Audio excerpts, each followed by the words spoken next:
Hi friends, this is 1 Minute Javascript. We know we can compare two strings or numbers like this. Instead of numbers, let's have two arrays, those have same elements. Now this is going to give us false because arrays are objects and objects are not compared based on their values but based on the references of the variables.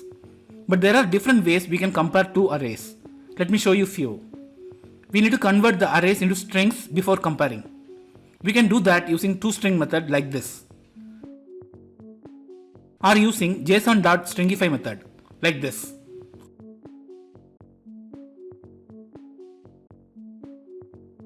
Or else using join method like this.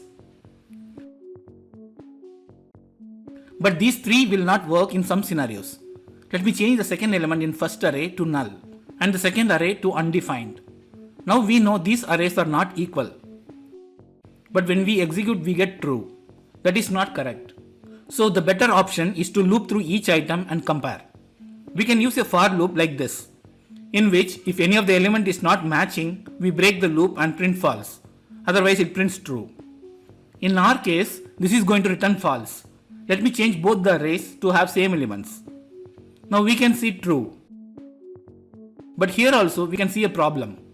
Let me add two more undefined elements in the first array. Now the arrays are not equal, but it is giving us true. To fix that, we need to add another condition to check the length of the arrays as well. Now it will work. Instead of for loop, we can also achieve this using every method, like this. Hope you understood. Please like this video and subscribe to my channel. See you in my next video. Thank you. Bye.